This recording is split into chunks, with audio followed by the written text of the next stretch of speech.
Selamat datang kembali di program ini. Hari ini kita ditemani oleh Robert Barnes, pengacara terkenal yang ahli dalam konstitusi AS dan juga dikenal luas sebagai komentator politik yang sangat baik. Terima kasih telah hadir dalam program ini. Oh yes, and no worries, they support.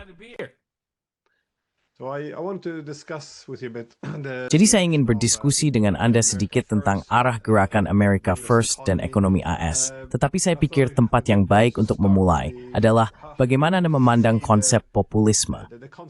Dulu istilah itu bisa diterima untuk digunakan. Pada satu titik, dari Barack Obama hingga Bernie Sanders, mereka mendefinisikan diri mereka sebagai populis. Saat ini, istilah itu hampir menjadi ejekan, sesuatu yang dianggap tidak diinginkan. Bagaimana Anda mendefinisikan populisme dan perannya yang semakin besar di Amerika Serikat?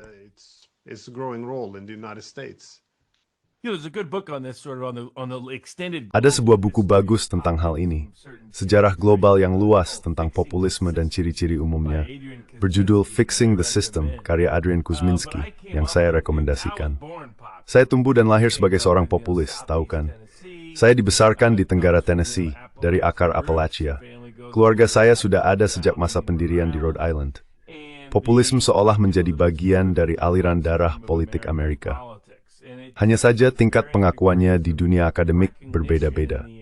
Ketika kalangan akademik menyukai populisme, mereka merayakannya, tetapi lebih sering mereka justru mendemonisasinya.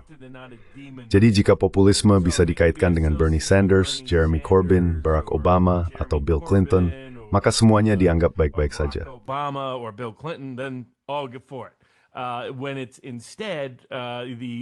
Ketika hal itu justru dikaitkan dengan pihak kanan, baik itu George Wallace, Donald Trump, Ronald Reagan, atau orang lain, tiba-tiba saja hal itu dianggap tidak penting. Ilmuwan politik Amerika yang sangat saya rekomendasikan bagi siapapun yang ingin memahami politik Amerika adalah Kevin Phillips. Buku terbaiknya adalah The Emerging Republican Majority, yang berfungsi sebagai teks kampanye untuk kampanye Nixon.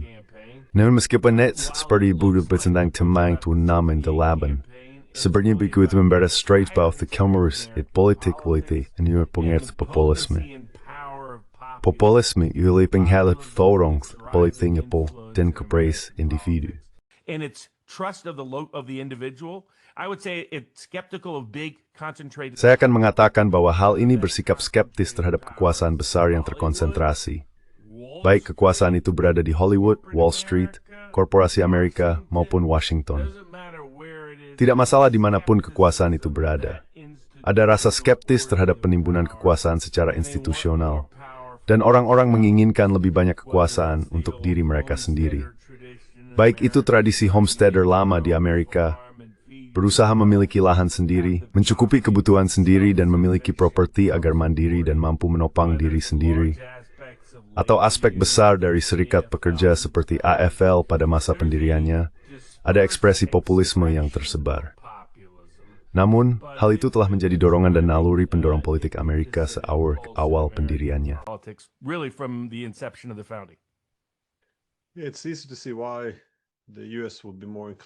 Mudah untuk melihat mengapa AS akan lebih cenderung ke arah populisme, mengingat seluruh momen revolusioner, fokus pada hak-hak individu dan masyarakat yang sangat kritis terhadap elit politik, ekonomi, atau budaya, terutama ketika mereka mengumpulkan terlalu banyak kekuasaan. Jadi gagasan tentang rakyat yang melawan elit ini jelas lebih sesuai dengan semangat Amerika, saya kira, dibandingkan dengan di Eropa. Namun, salah satu hal yang sering mereka lawan adalah negara dalam bayangan, yang sekali lagi memiliki beberapa sebutan. Mereka menyebutnya the blob, birokrasi permanen. Bagaimana Anda menilai hal ini dalam kerangka gerakan populis yang mendorong atau mungkin membawa Trump berkuasa juga?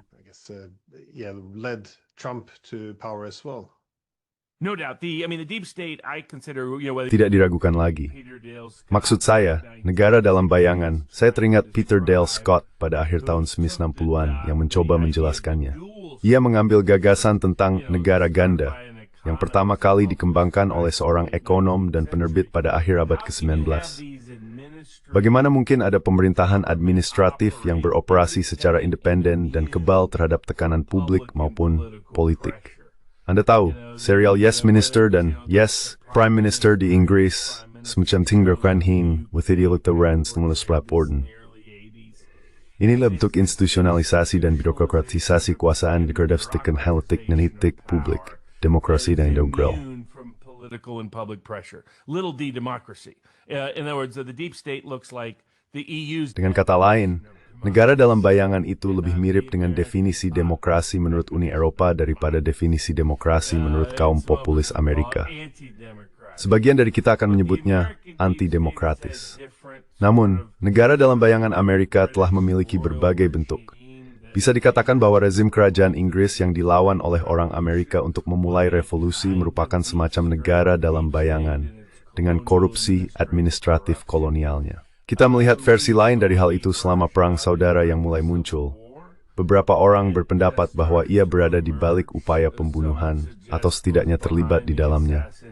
Bentuk itu kemudian runtuh pada tahun 1870-an dan tidak berlanjut. Upaya ketiga muncul selama Perang Dunia Tan, tetapi terjadi pemberontakan politik yang besar terhadap Perang Dunia di Amerika Serikat. Political rebellion against World War I in the United States, back when we had real populist Republicans like Senator. Dulu, ketika kita masih memiliki Republikan populis sejati seperti Senator Gerald Nye dari Dakota Utara, yang memimpin Komite Penyelidikan Perang Besar, bekerja sama dengan Jenderal Butler dalam gagasan bahwa perang adalah bisnis, semua itu. Lalu datang Perang Dunia II, yang menjadi keberhasilan besar dari negara dalam bayangan. Mereka memanfaatkan Perang Dingin dan masa pasca Perang Dunia II untuk membangun serta melembagakan kekuasaan. Pada dasarnya negara pemerintah di bagian administratif dan birokratis menurut istilah pemerintah igansing dengan kirk dan begintu, terlepas dari anfik halangkinar bedaudsbef tuil yang terpilih. Regardless of what the elected officials want or think, slowly but surely and steadily they capture those. Perlahan tapi pasti mereka menguasai lembaga-lembaga itu dan mempertahankan kendali atas apa yang seharusnya diatur, diawasi, dan dikendalikan oleh Komite Intelijen Pilihan Senat. Komunitas intelijen yang dibentuk oleh Senator Frank Church, yang dirinya sendiri pernah menjadi korban penyadapan ilegal oleh NSA. Sebagian inspirasinya berasal dari masa ketika kita memiliki tokoh-tokoh populis seperti Church dari Idaho. Sekarang keadaan telah berbalik, sehingga siapapun yang duduk di Komite Intelijen Senat justru berakhir mewakili komunitas intelijen di Kongres, membela mereka, memberi mereka kekebalan. Bahkan ketika mereka sedikit bertindak di luar jalur, seperti yang dilakukan Feinstein, mereka menyadap mereka dan lolos begitu saja, terkait dengan Guantanamo.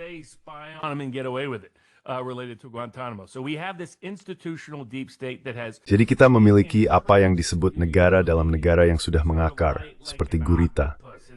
Ia memiliki tentakel di mana-mana, di sebagian media, di sebagian dunia lembaga pemikir, dan sangat memengaruhi dunia akademik. Orang sering lupa bagian dari pidato perpisahan Eisenhower pada tahun 1961. Ketika ia memperingatkan tentang kompleks militer industri, ia juga memperingatkan tentang negara dalam negara yang bisa merusak ilmu pengetahuan. Kita melihat hal itu dengan jelas dalam respons terhadap COVID. Jadi negara dalam negara berkursingert terlalu padrausa regtofin.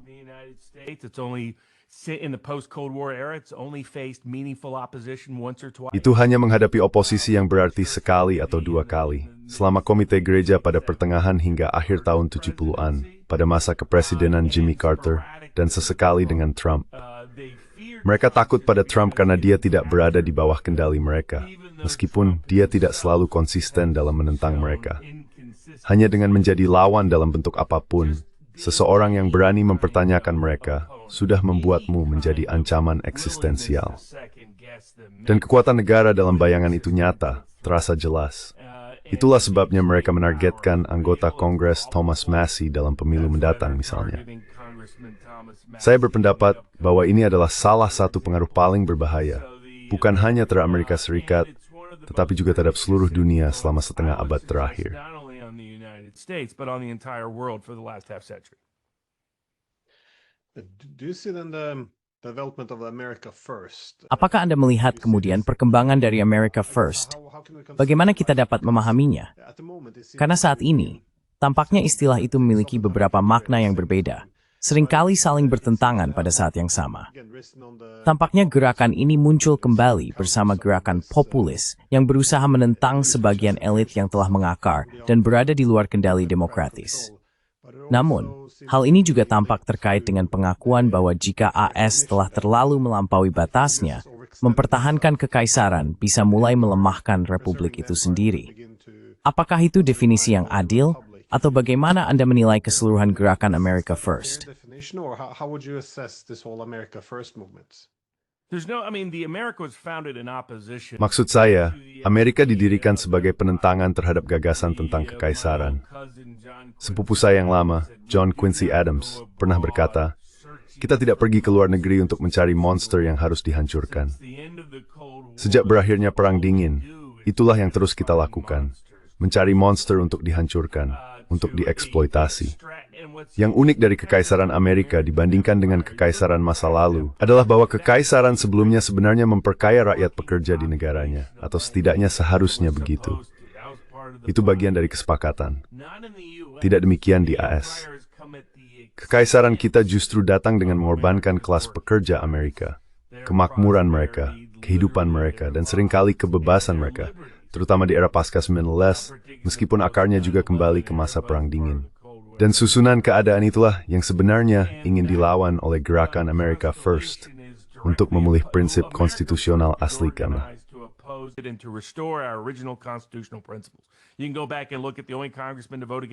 Kalian bisa melihat kembali satu-satunya anggota Kongres yang memilih menentang resolusi Teluk Tonkin. Bukan kebetulan, dia berasal dari wilayah yang sama dengan saya, dan juga dengan Kongresmen Thomas Massey, yaitu Kentucky bagian timur. Dia adalah seorang Republikan gaya lama yang pernah bertugas dalam Perang Dunia II, dan dia mengatakan bahwa semua ini omong kosong. Coba dengarkan kembali peringatan visioner dari tokoh seperti Senator Taft yang mengatakan bahwa NATO akan menjadi bencana, bahwa NATO akan menjadi jebakan, dan bahwa kita seharusnya tidak terlibat di dalamnya. Sekarang lihatlah konflik di Ukraina sebagai contoh sempurna betapa buruknya NATO bagi kepentingan rakyat Amerika biasa sehari-hari, tetapi juga bagi Republik Konstitusional Amerika yang masih diyakini sebagian dari kita, meskipun yang sedang terjadi.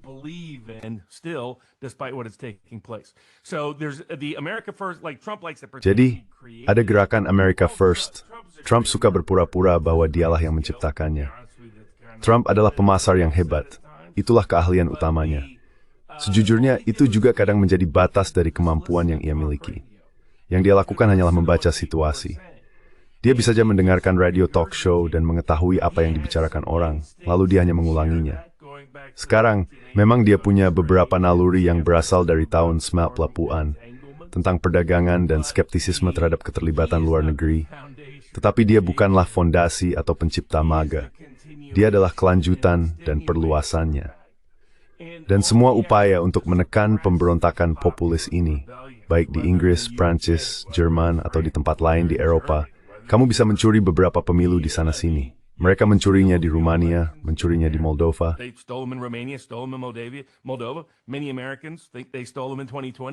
Banyak orang Amerika berpikir bahwa mereka mencurinya pada tahun 2020 di Amerika Serikat. Namun hal itu hanya bisa ditekan untuk waktu yang terbatas, karena yang mendorongnya, yang memotivasinya, di ES adalah sejarah panjang penolakan terhadap keterlibatan dalam konflik luar negeri, dan melayani kepentingan para penguasa globalis asing, alih-alih kepentingan rakyat Amerika sendiri, baik yang menyangkut tenaga kerja, maupun kehidupan dan kebebasan kita. Hal ini juga mencerminkan kenyataan di lapangan. Kelas pekerja di Amerika telah berjuang selama setengah abad. Mereka sudah muak dan lelah, dan generasi baru bahkan lebih muak dan lelah. Jadi, terlepas dari apa Trump berhasil atau gagal, Ma tidak akan kemana-mana, dan populisme hanya akan terus meningkat, bukan surut. So you think that MAGA is more or less Jadi, menurutmu apakah MAGA sekarang agak terlepas dari gerakan America First? Karena tampaknya salah satu pesan paling kuat dari Trump adalah kritiknya terhadap NATO. Jika ada organisasi yang membuat AS terlibat dalam urusan luar negeri dan merusak kepentingan nasionalnya, itu pasti NATO.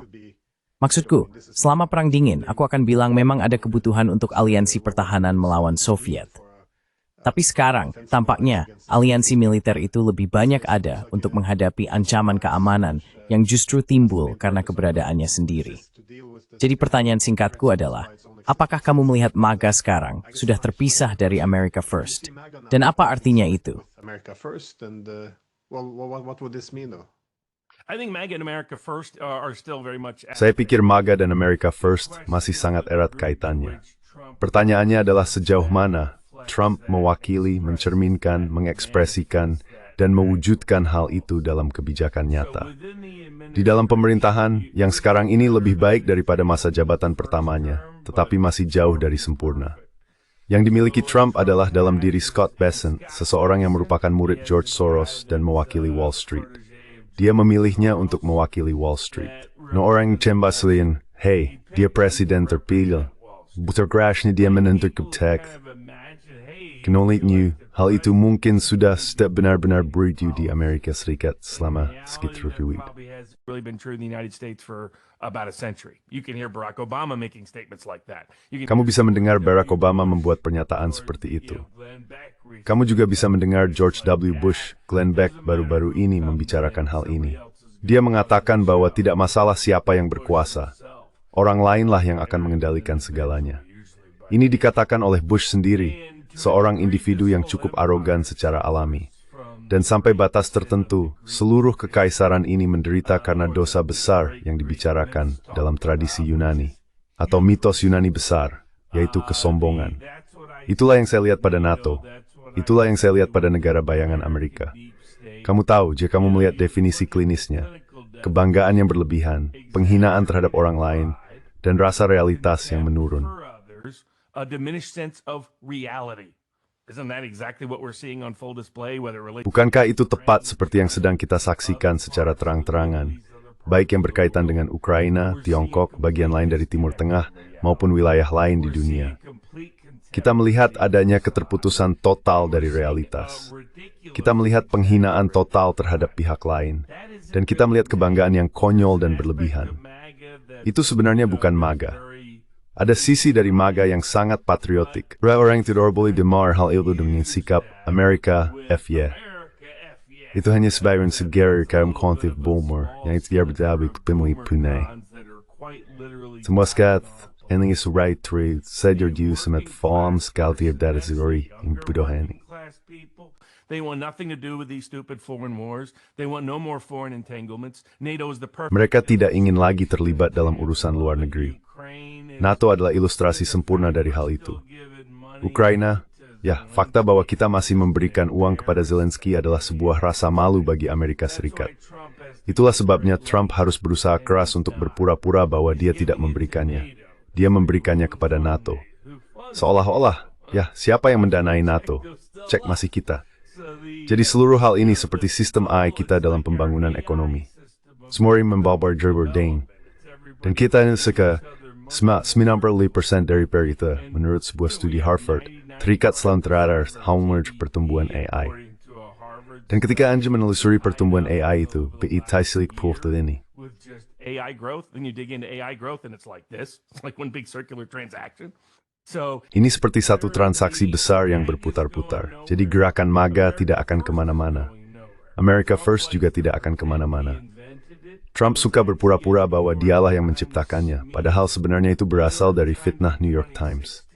Pada tahun 2015, New York Times mengatakan, ya ampun, ini seperti tahun 1940-an, gerakan America First anti-perang pada masa Perang Dunia II. Dan Trump berkata America First, oh itu bagus, saya akan menggunakan itu. Dan dari situlah dia mendapatkan idenya. Dia hanya mencurinya dari New York Times sebagai bentuk ejekan. Tapi dia tidak menciptakannya, tidak menemukan atau memulainya. Sekarang, di dalam Gedung Putih, ada orang-orang yang paling mewakili hal itu. Trump bolak-balik, kadang dia berpihak pada America First, kadang dia ingin memuaskan kepentingan institusional yang kuat di negara ini.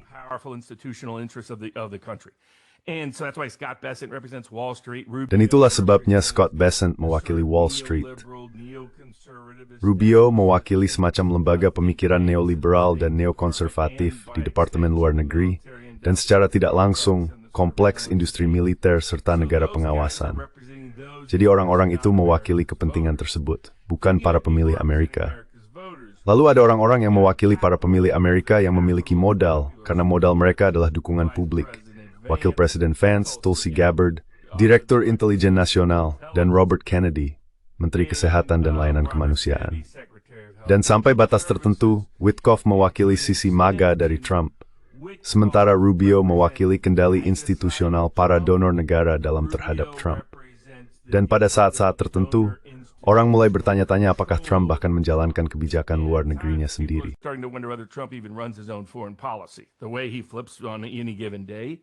Cara dia berubah-ubah setiap hari seolah-olah membiarkan orang lain menentukan hasil baginya. Inti dari MAGA masih ada. Inti dari America First masih ada.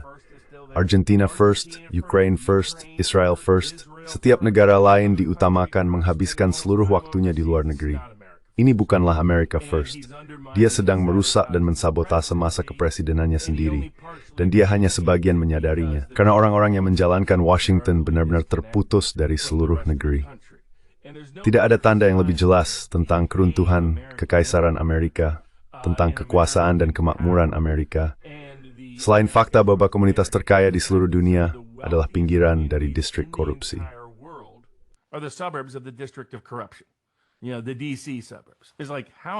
Kau tahu, pinggiran kota DC, bagaimana mungkin tempat-tempat ini menjadi yang paling makmur?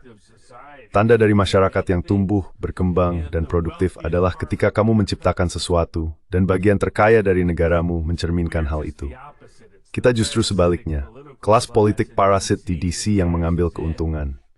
Pertanyaannya adalah, seberapa besar Trump bisa menjadi sosok yang transformatif, mengembalikan kita ke akar konstitusional kita? Ataukah dia hanya sosok transisional yang membawa kita menjauh dari akhir kekaisaran dan kembali ke akar populis kita? Tapi saya percaya bagaimanapun juga itulah yang diinginkan publik Amerika.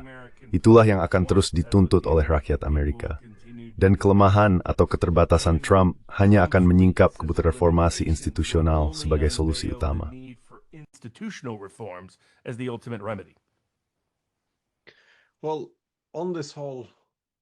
Nah, di seluruh platform yang menjadi dasar kampanye Trump untuk beralih dari imperium ke America First, seperti yang kamu katakan, dia sudah beberapa kali berubah sikap. Selalu ada pembahasan bahwa sebagian orang menganggap dia hanya berusaha menenangkan para pendukung garis keras, para globalis kalau boleh dibilang, di dalam kubunya sendiri. Karena Washington tentu saja tidak sepenuhnya sejalan dengannya dalam isu ini. Dan negara bayangan masih sangat berpengaruh. Ada juga yang mengatakan bahwa semuanya sudah sepenuhnya dikuasai. Jadi, apakah kamu cenderung pada opsi ketiga? Bahwa sejak awal dia memang tidak pernah benar-benar memegang kendali? Atau bagaimana kamu memahaminya? Nah, untuk menambahkan soal itu, contoh kasus yang bagus adalah pertukaran sikapnya baru-baru ini dengan Rusia. Seperti yang kamu ingat, dia sangat tegas. Dia akan melakukan hitung mundur. Rusia harus menerima gencatan senjata tanpa syarat, kalau tidak akan ada konsekuensinya. Kamu tahu, waktu habis, mereka memutuskan untuk bertemu di Alaska, dan dia kembali dengan mengatakan, ya, gencatan senjata tanpa syarat bukanlah perdamaian sama sekali.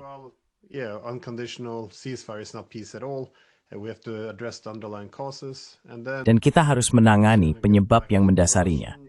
Lalu dia akan kembali membahas soal Rusia, dan sekarang tiba-tiba dia berbicara tentang gencatan senjata lagi. Maksud saya, mereka cukup bingung di Moskow. Apa yang terjadi? Kita sudah berbicara, kita sedang bergerak maju, lalu dia mundur lagi. Apakah ini karena dia tidak mengendalikan situasi, atau dia hanya tidak jujur dengan pihak Rusia? Apakah dia sedang menenangkan pihak garis keras? Yand. Stangat or with the Gefford. Throw some numb. Instant small swing.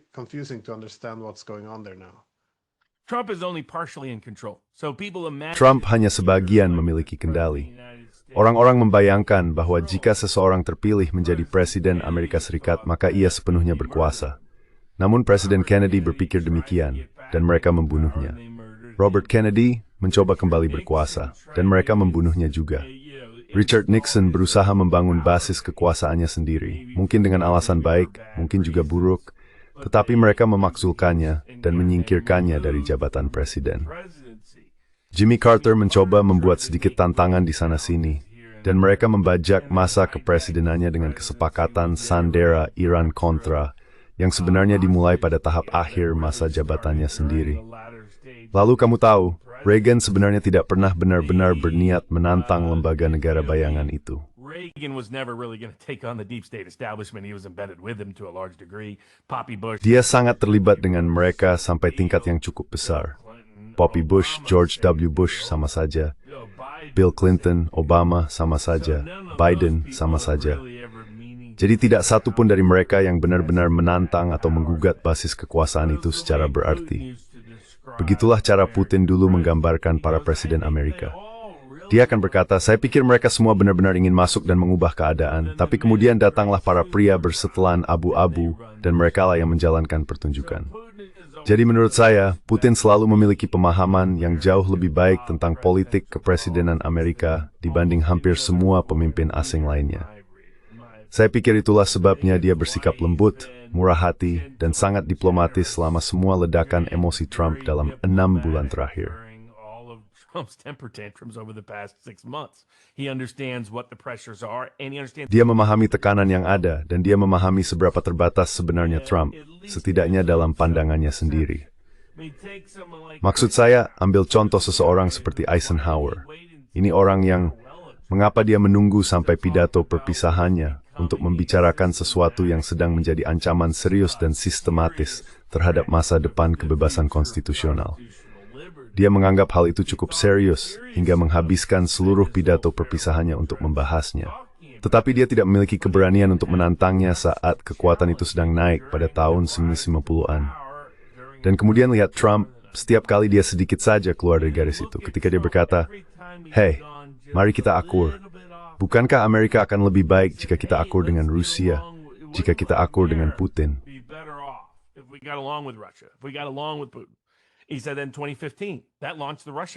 Dia berkata pada tahun 2015, itulah yang memicu penyelidikan Russiagate sejak saat itu.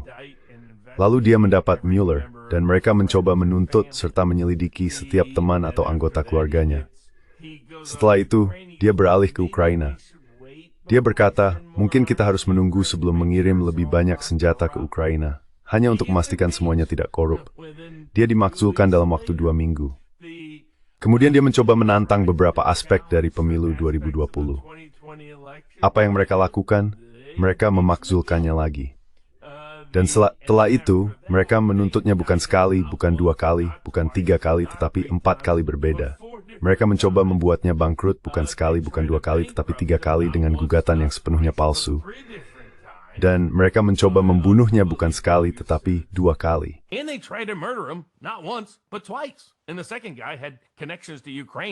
Dan orang kedua itu punya banyak koneksi dengan Ukraina di berbagai tempat yang sudah mereka coba sembunyikan habis-habisan. Jadi kalau kamu Trump, pesan yang kamu tangkap adalah begitu kamu menyimpang sedikit saja, masalah pribadi akan datang menghampirimu. Jadi sejauh mana dia bisa mengambil langkah itu, dia merasa terbatas. Dan sejauh Rubio menentang dengan keras, atau Glenn Deason menentang dengan keras, atau Ratcliffe di CIA yang hanya mendaur ulang hal-hal tentang Ukraina, dia hanya menyampaikan apapun yang dikatakan Ukraina dan Inggris. Itulah sebabnya intelijen kita tentang Ukraina di dalam negeri sangat buruk. Meja Ukraina di Departemen Luar Negeri pada dasarnya masih diisi oleh orang-orang yang sama seperti Victoria Nuland ada di sana. Is basically the same people as when Victoria Nuland was there. That's why you even have someone like Vice President Vance who wants. Itulah sebabnya bahkan ada seseorang seperti Wakil Presiden Vance yang ingin kita keluar dari konflik ini dan jauh lebih berorientasi pada prinsip America First dalam kecenderungannya. Justru disuapi dengan informasi dan intel palsu dari Departemen Luar Negeri kita sendiri, CIA kita sendiri, dan Pentagon kita sendiri. Orang-orang di Pentagon terus-menerus memberikan intel palsu dan menyesatkan. Itulah sebabnya ada orang gila yang berbicara tentang bagaimana kita bisa saja menyerbu Kaliningrad tanpa masalah. Rasanya seperti kita kembali ke tahun 1950-an, ketika ada orang-orang seperti Curtis Bombs Away LeMay yang tak sabar ingin menjatuhkan bom nuklir ke negara berikutnya. Kamu tahu, semua jenderal itu setelah memenangkan Perang Dunia Kedua berkata, kita punya nuklir, tidak ada yang lain. Ayo kita nuklir Uni Soviet. got nukes. Nobody else does. Let's go nuke Soviet Union. Let's go nuke China. We can run the world. Ayo serang nuklir Tiongkok. Kita bisa menguasai dunia. Kamu baca dokumen internal mereka. Dr. Strangelove sebenarnya bukan film fiksi. Itu film dokumenter. Dan sekarang ada beberapa orang gila seperti itu kembali berkuasa di puncak Pentagon. Hegseth tidak mampu menertibkan mereka dengan cara yang berarti. Seseorang seperti McGregor bisa melakukannya. Dan menurut saya itu adalah kesalahan pemerintahan Trump karena tidak membawanya kembali. Namun lobby Israel telah menggunakan kekuatannya yang tidak seimbang di Partai Republik, terutama Miriam Adelson dan lainnya, untuk memblokir orang seperti McGregor dan menyingkirkan para reformis lain dari Departemen Luar Negeri dan Departemen Pertahanan. Jadi menurut saya, Trump adalah presiden yang terpilih untuk mengakhiri semua ini.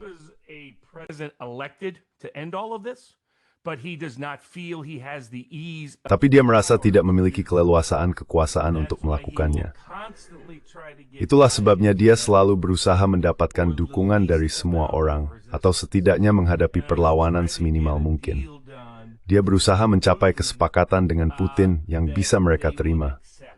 Masalahnya adalah mereka tidak bisa menerimanya karena Rusia bersifat eksistensial bagi kelompok globalis.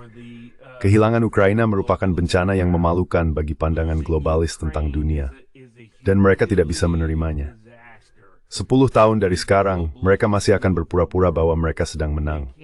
Maksud saya itu akan seperti adegan dalam Monty Python and the Holy Grail. Kesatria itu telah kehilangan keempat anggota tubuhnya, kedua tangan dan kedua kakinya. Namun dia masih berkata, "Oh, ini cuma goresan kecil, cuma goresan kecil."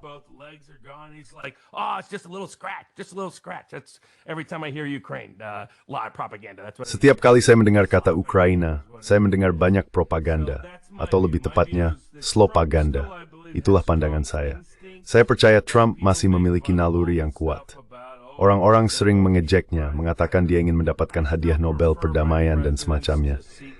Tapi saya tetap lebih suka presiden yang berupaya mencari perdamaian dan ingin dikenal karena perdamaian, bukan perang. Saya pikir naluri itu ada, nyata, dan dia akan mencoba menemukan cara untuk mengekspresikannya. Namun dia merasa sangat dibatasi oleh kompleks militer industri, negara dalam, dan kendali para donor dan politik Amerika. Itulah sebabnya Anda melihat perubahan sikap terus-menerus.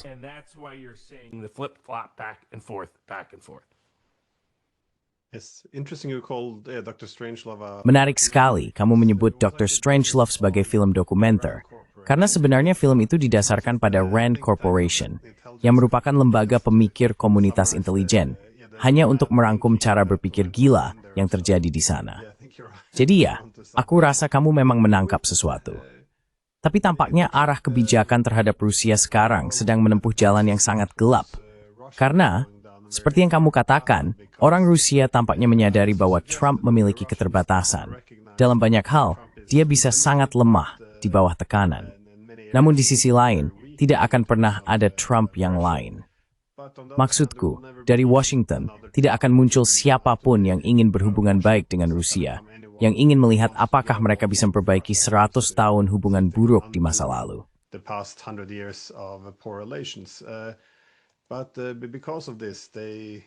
Namun karena hal ini, mereka tampaknya bersedia atau ingin menghindari segala bentuk eskalasi, sampai pada titik di mana mereka membiarkan kemampuan penangkal mereka terus melemah. Dan sekarang, tentu saja, Trump muncul dengan sikap yang sangat agresif, dengan sanksi terhadap perusahaan minyak Rusia, tetapi juga kini berbicara tentang serangan jarak jauh di Rusia, yang kemungkinan besar akan dijalankan oleh operator Barat yang menembakkan senjata Barat dengan sistem penargetan Barat. Jadi sekali lagi, ini adalah perang langsung. Dan di dalam Rusia saat ini, upaya Putin untuk mendekatkan diri dengan Trump datang dengan harga yang sangat mahal, karena tekanan besar sedang meningkat untuk memulihkan kemampuan penangkal tersebut.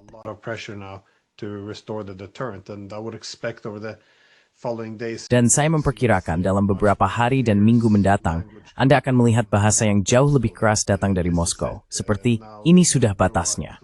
Mereka akan menarik garis merah yang jelas. Dan sekali lagi, jika NATO ingin membawa perang ke Rusia, maka Rusia harus merespons. Ini adalah masa yang berbahaya di depan, tapi negara dalam bayangan yang ada di Amerika Serikat, Sejauh mana mereka bersedia melangkah? Karena sekali lagi, tampaknya kita, Simat Sas dari sudut pandang saya, sedang bergerak sangat dekat menuju perang sekarang. We seem to be moving very close to a war now. I think no, it was up to the deep state. They really think they can win. Saya pikir, jika semuanya terserah pada deep state, mereka benar-benar percaya bahwa mereka bisa memenangkan perang nuklir terbatas. Dan kita telah melihat para cendekiawan, akademisi, dan lembaga think tank mengemukakan gagasan-gagasan ini selama 5 tahun terakhir. Begitulah gilanya orang-orang itu. Pandangan saya sendiri adalah bahwa Trump tidak pernah berniat mengirimkan Tomahawk. Saya masih berpikir dia tidak akan pernah melakukannya. Saya tahu ada banyak skeptisisme di luar sana karena retorika dan bahasanya. Tetapi, jika Anda melihat apa yang sebenarnya coba dicegah oleh Trump, itu adalah Senat yang memaksanya untuk memberlakukan sanksi 500% terhadap seluruh dunia terkait minyak Rusia, yang akan menenggelamkan ekonomi AS dan membuat harga melonjak tinggi.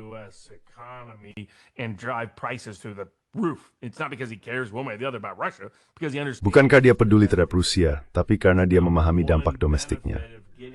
Keuntungan utamanya dalam mengendalikan harga, meskipun masih terlalu tinggi, adalah biaya energi. Dia akan kehilangan itu begitu ada sanksi nyata terhadap Rusia. Hal lainnya, Trump punya kebiasaan membuat pernyataan besar. Saya sarankan orang-orang mengikuti Departemen Luar Negeri, Gedung Putih, Tomatropes, Rilis, Prita Executive atau Sertifikasi Sil, Datikli Korbis Kanladat Tetwit Selehusar. Misalnya, lihat India, semutali tokor kun cedermilingan di Inderi dekat dengan keluarga Trump. Thaim tong urmbartut hapathraid you. There's no way that guy's getting whacked. So as an example. So in Germany. Jadi sebagai contoh, di Jerman mereka menyadari bahwa mereka masih memiliki kepentingan kepemilikan sisa yang terhubung dengan perusahaan-perusahaan Rusia yang dikenai sanksi. Jadi mereka berkeliling meminta pengecualian. Perhatikan Trump, dia bahkan melakukan hal ini dengan India. Dia akan mengumumkan sanksi sebesar 50%, lalu jika dilihat tarifnya, ternyata dia mengecualikan sekitar 80% produk. Dia punya kebiasaan melakukan sesuatu yang terdengar besar secara retoris, lalu benar-benar melemahkannya dalam hal dampak kebijakan, agar tidak mendapat reaksi balik. Saya pikir dia benar-benar tidak ingin, saya pikir satu pesan yang telah disampaikan dengan sangat jelas kepadanya oleh Putin adalah bahwa itu akan menjadi garis merah nyata jika Tomahawk atau sesuatu yang sebanding dengan Tomahawk digunakan. Or something comparable to Tomahawks we use. Trump has got that message. Now that doesn't mean the Pentagon. Trump sudah menangkap pesan itu. Sekarang, itu tidak berarti Pentagon tidak berkeliling mengatakan kepada orang-orang, "Hey, kami memberi Ukraina sarana untuk melakukan pengeboman jangka panjang dengan dukungan logistik dan intelijen, dan mengaitkannya dengan Wall Street Journal." Mereka hanya sedikit terlalu cepat bertindak. Trump tidak tertarik hal itu terjadi. Itulah sebabnya dia secara terbuka menyangkalnya. Saya pikir kamu akan melihat Trump menarik kembali hal itu. Dia akan bertabur yang mensudarinya. Seringkali terucap dan sangat besar, lalu melakukan suai subsidiary. Iya, kita lakukan sesuatu, dan saya sejam. Dan kemudian ke bom board kosong setelah menelpon mereka dan memperberayam sebab berserang. After calling him up and telling him 9 hours in advance, right? So Trump has a habit, like you look at Iran. Benar. Jadi Trump punya kebiasaan, misalnya lihat saja Iran. Kamu tahu ya, dia terlibat dalam serangan, dia mendukung upaya Israel. Tapi apa sebenarnya yang dilakukan AS? Mungkin kita menyerang sesuatu di sana. Mungkin kita hanya menghantam sisi gunung. Siapa yang tahu? Jadi, saya akan lebih fokus pada apa yang sebenarnya dia lakukan daripada retorika dan bahasanya. Saya pikir Putin memainkan hal itu dengan sangat cerdas, meskipun secara politik, hal itu menimbulkan banyak reaksi balik terhadapnya di Rusia. Tapi abaikan retorika Trump. Lihat apa yang dia lakukan. Menurut saya, yang akan dia lakukan adalah berusaha meminimalkan segala hal yang bisa memicu eskalasi terhadap Rusia, sambil mencoba menyeimbangkan dinamika kekuasaan di dalam Amerika. Sebagian besar dia tidak perlu bernegosiasi dengan Zelensky maupun Putin.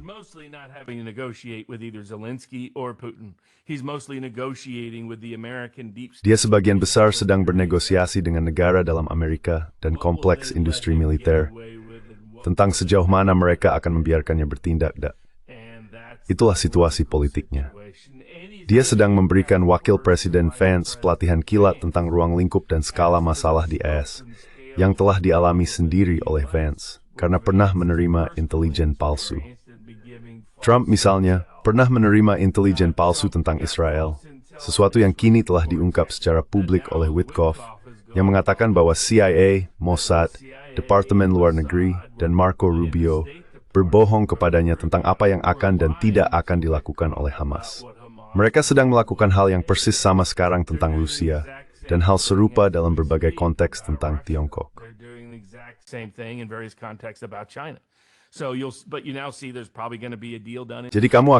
Tapi sekarang kamu melihat bahwa kemungkinan besar akan ada kesepakatan yang tercapai dengan Tiongkok, karena Tiongkok memiliki monopoli pemurnian logam tanah jarang yang tidak akan bisa kita gantikan dalam waktu dekat. Jadi Trump akan mundur dari tujuan utamanya, yaitu membentuk ulang hubungan AS-Tiongkok dan melakukan reindustrialisasi Amerika. Sayangnya hal itu mungkin akan mundur karena situasi ini, namun dia mulai melihat dan menyadari sejauh mana serta sebesar apa penyebaran misinformasi dan malinformasi yang berasal dari Departemen Luar Negeri, CIA, dan Pentagon kita sendiri, karena negara dalam bayangan masih mengendalikan sumber informasi. Dan itulah cara mereka mempertahankan kendali atas orang-orang seperti Trump. Cara lainnya adalah melalui kendali donor, kendali lembaga pemikir, dan kendali media. Di Amerika Serikat, kamu hanya melihat satu narasi aja.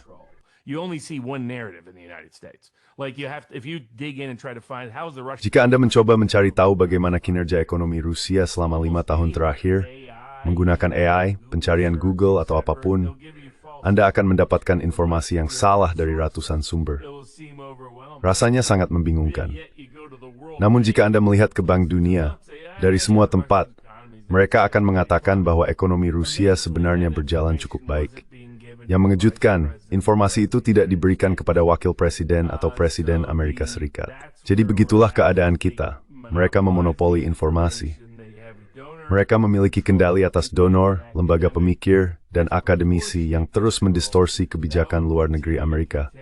Sementara Trump sesekali dan dengan cara yang tidak menentu mencoba menegakkan kehendak para pemilih untuk membawa kita keluar dari perang-perang gila ini.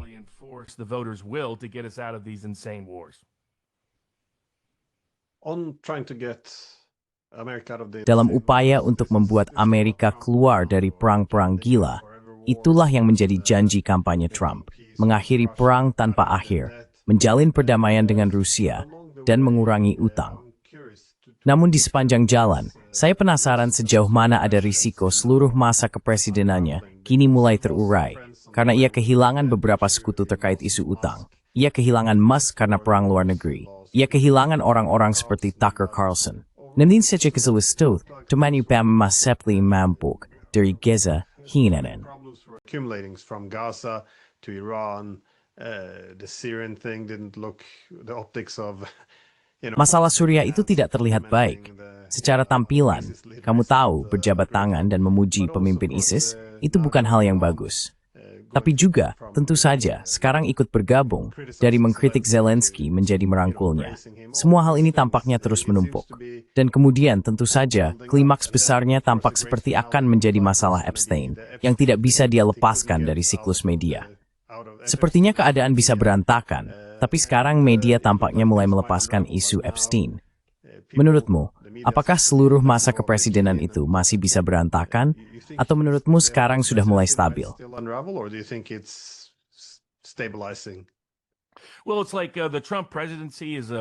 Ya, ini seperti masa kepresidenan Trump adalah salah satu acara realitasnya. Drama harus terus berjalan. Jadi tunggu minggu depan, mungkin perang nuklir, mungkin tidak. Maksud saya, sayangnya memang drama semacam itu. Saya pikir kita akan terus melihat hal itu sepanjang tahun depan. Jika Trump tidak mengubah arah dalam beberapa keterlibatan kebijakan luar negerinya, jika dia tidak menarik kita keluar dari Ukraina, jika dia meningkatkan kembali ketegangan, jika Gaza kembali memanas, jika Iran kembali terlibat, jika dia terseret ke dalam konflik seperti Venezuela, mungkin dengan Kolombia atau di tempat lain, maka yang akan terjadi dia akan dianggap mengabaikan masalah domestik, biaya perawatan kesehatan yang tidak terkendali, biaya umum untuk kebutuhan pokok yang juga tidak terkendali. Control general costs for essential goods. We're having credit problems in the financial system. Kita sedang menghadapi masalah kredit dalam sistem keuangan. Seluruh sektor properti di Amerika Serikat benar-benar membeku. Harga perumahan terlalu tinggi untuk dapat dijangkau oleh sebagian besar orang, sehingga kesenjangan antara pembeli dan penjual menjadi lebih besar daripada kapanpun dalam sejarah Amerika. Suku bunga tetap tinggi dan sulit turun. Inflasi pada barang-barang kebutuhan pokok sehari-hari belum cukup menurun untuk memuaskan basis pemilihnya. Menurut survei sentimen konsumen Universitas Michigan, masyarakat kini lebih khawatir tentang pengangguran dalam 6 bulan ke depan dibandingkan kapanpun di luar krisis keuangan global tahun 2008. Jadi tampaknya kita sedang mendekati resesi. So it looks like we're approaching a recession. And what happens if the AI bubble actually is a bubble? Dan apa yang terjadi jika gelembung itu memang benar-benar gelembung? Dan apa yang terjadi jika gelembung itu pecah? Dan apa yang terjadi jika gelembung itu pecah di tengah semua ini? Sementara sistem euro-dollar sedang berjuang hanya untuk menjaga mesin tetap berjalan, seperti yang kita lihat di pasar likuiditas keuangan global dan di pasar repo di Amerika Serikat. Jika semua itu digabungkan dan dijumlahkan, dia berada dalam risiko besar, sangat besar. Dia is growth variant the fork, use converging camera match at time. He would fracture the entire mega base. He'll get badly defeated in the 2026 midterm. Dia akan kalah telak dalam pemilu paruh waktu 2026. Bahkan jika mereka berhasil melakukan redistricting, bahkan jika mereka menang di Mahkamah Agung dalam upaya memulihkan bagian-bagian dari Undang-Undang Hak Pilih dengan cara yang memungkinkan mereka menambah 12 hingga 15 kursi Republik. Jika dia kehilangan DPR, bagian akhir masa jabatannya praktis sudah mati. Tidak ada yang bisa dia capai secara legislatif. Semua orang akan dimakzulkan atau diselidiki selama 2 tahun, dan dia menjadi sangat terikat. Jadi dia sebenarnya hanya punya waktu sekitar 1 tahun untuk bergerak dan menyelesaikan sesuatu. Itulah sebabnya mereka yang berada di basis MAGA mendorong upaya rekonsiliasi dengan Rusia pada bulan Agustus saat Senat sedang reses. Karena ketika Senat kembali bersidang, Senat selalu menimbulkan masalah. Back in, the Senate always causes trouble. They want to put those 500% sanctions, sink the economy. Mereka ingin memberlakukan sanksi sebesar 500% itu, menghancurkan ekonomi, dan mengalihkan perhatian kita selamanya, karena mereka sangat mendukung perang dan pendukung kompleks industri militer. Dan itulah arah yang terus mereka ambil. Tapi kamu sudah melihatnya, ada penantang populis yang sangat besar dan kuat, Paul Dance, yang mencalonkan diri melawan Lindsey Graham di Carolina Selatan. Ada juga sejumlah penantang populis terhadap senator dari Louisiana, yang sempat menahan Robert Kennedy dalam berbagai isu terkait MAGA. Jadi semua hal yang perlu ia kembalikan perhatiannya untuk beralih dan memusatkan fokusnya hanya bisa terjadi jika ia menyelesaikan perselisihan global ini dan tidak semakin terlibat atau terjerat. Namun jika ia tetap terjerat di dalamnya, tetap terdistraksi, dan isu-isu ini terus berkembang atau bahkan meledak padanya, maka ya, MAGA akan mengalami kemunduran sementara. Yuhal bertar bitastag kumatibayad sa presidenting rentugniling, Stephens bepraying Kind of a lost opportunity. But I would see it then as just transitional. Tapi saya akan melihatnya sebagai sesuatu yang bersifat transisional. Ini adalah masa transisi menuju sesuatu yang akan datang, sesuatu yang transformatif. Populisme akan mendapatkan momennya dan suaranya akan terdengar di Washington cepat atau lambat dengan satu cara atau lainnya. Satu-satunya pertanyaan adalah, apakah ia perlu terbentuk dalam ekspresi yang lebih radikal dan dramatis? Atau kita bisa terus melakukannya melalui proses demokratis dan partai-partai institusional yang kita miliki saat ini? Karena jika mereka tidak melakukannya, tanyakan saja kepada partai konservatif dan partai buruh di Inggris, bagaimana hasilnya ketika mereka mengabaikan populisme.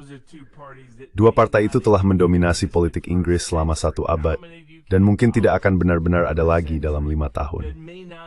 Haling sama ofteri pateninal after air to it skath etiklis mengabayabit. If they continue to ignore the people's will.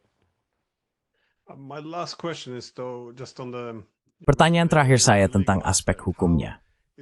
Bagaimana kondisi Trump sekarang dalam hal tetap berada di sisi yang benar dari hukum terkait isu seperti tarif? Hukum sebenarnya bukan bidang saya, tetapi sejauh mana ia bisa melakukan semua ini sendiri dan tetap menjaganya agar tetap legal. on its own and still make it legal.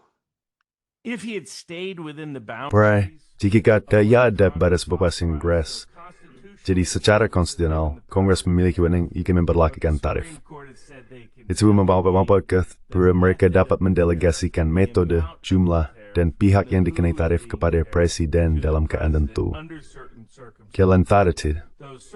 Keadaan tersebut memiliki radak shifting darurat ekonomi nasional. Trump mengidentifikasi keadaan darurat itu sebagai defisit perdagangan yang signifikan dan deindustrialisasi negara. Kita memang tidak mengalami penurunan dalam skala atau kecepatan seperti yang dialami Jerman saat ini, tetapi kita telah mengalami penurunan selama setengah abad dalam produksi dan dominasi industri. in industrial production and dominance. And that has devastated the Midwest, the industrial. Dan hal itu telah menghancurkan wilayah Midwest industri Amerika, mirip dengan daerah pedalaman di Inggris dan tempat-tempat lain seperti itu, yaitu Midlands. Sangat mirip di AS, sampai-sampai kita sebenarnya menyebutnya sabuk karat alih-alih Midwest. Jadi wilayah-wilayah yang ia terpilih untuk selamatkan, pulihkan, dan bangun kembali melalui kebijakan tarif, menghidupkan kembali rencana lama Amerika dari Alexander Hamilton dan tokoh-tokoh lain untuk membangun kembali kekuatan industri, sangatlah penting. Masalahnya, ia begitu bersemangat dengan alat itu hingga memutuskan untuk menggunakannya hampir setiap hari. Oh, Kanada menyinggung saya dengan sebuah iklan, tarif 10% untuk kalian. Bolsonaro bermasalah di Brasil pertikaiannya dengan Lula, tarif 50% untuk kalian. Maksud saya the site Mac the Rope PUBG. Tariffs on you. You know, I mean, just all over the place. That has undermined the credibility. Hal itu telah merusak kredibilitasnya. Meskipun secara hukum hal itu bukan yang sedang dibahas di Mahkamah Agung. Tarif tambahan tidak sedang diperiksa oleh mahkamah. Tarif awalnya yang sedang dibahas. Namun, hal itu memengaruhi perdebatan. Sidang lisan akan diadakan pada 4 November. Itulah sebabnya saya mengatakan kepada orang-orang bahwa Trump akan membuat kesepakatan dengan Tiongkok. Ia tidak bisa terlibat dalam perang tarif dengan Tiongkok ketika sidang lisan itu berlangsung pada 1 November. Jadi tarif 100% itu hanyalah gertakan belaka. Tidak mungkin ia benar-benar akan melakukannya, karena ia tahu pertarungan besar ada di sana. Pasar taruhan dan prediksi mengatakan ada sekitar 60% kemungkinan ia akan kalah di Mahkamah Agung. Untuk memberi gambaran kepada orang-orang tentang betapa besarnya bencana politik yang akan terjadi, Trump harus mengembalikan tarif tersebut. Trump would have to refund all the tariffs. So it would create a huge budgetary problem. Jadi hal itu akan menimbulkan masalah besar dalam anggaran karena dia telah menggunakan pendapatan dari tarif untuk menutupi, untuk menambal beberapa masalah yang kita miliki. Pandangan saya sendiri adalah bahwa jika dia tetap berpegang pada agenda kebijakan industri yang asli, dia memiliki cukup banyak kelonggaran hukum dalam kerangka perundang-undangan dan dasar konstitusional untuk membuat Mahkamah Agung menyetujuinya, terutama Gorsuch yang libertarian, Alito dan Thomas yang konstitusionalis tradisional, serta kombinasi Barrett, Roberts, dan Kavanaugh yang lebih institusionalis. Sekarang, dia benar-benar berisiko kehilangan kekuasaan untuk memperlakukan tarif karena dia memutuskan untuk memperlakukannya seperti sanksi. Dia tertular penyakit UA. Dia mendapat virus politisasi itu dalam sistemnya. Dan sayangnya, hal itu mungkin telah merusak inti dari kebijakan ekonominya.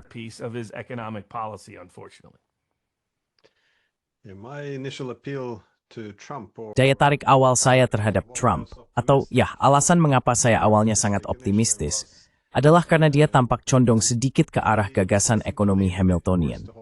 Maksud saya adalah seorang nasionalis ekonomi sejati.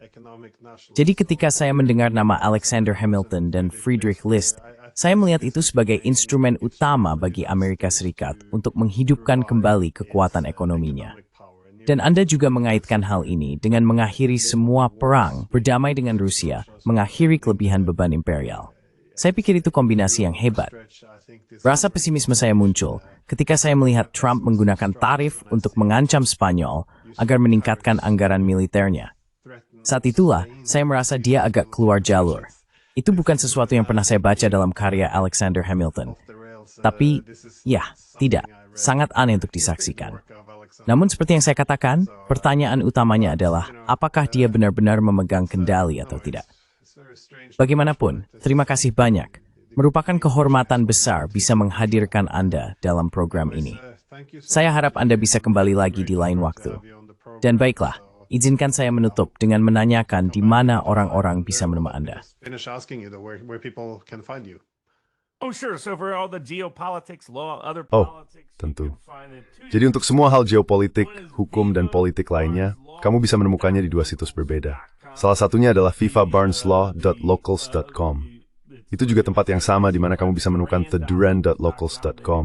Mereka juga melakukan pekerjaan hebat, tentu saja. And the other was the sports page. Lalu ada sportspicks.locals.com untuk pasar prediksi, pasar politik, dan pasar pemilu. Kami telah meraih banyak keberhasilan sejauh pemilu tahun ini. Dan sekarang, kamu bisa berdagang di bidang geopolitik seperti orang biasa.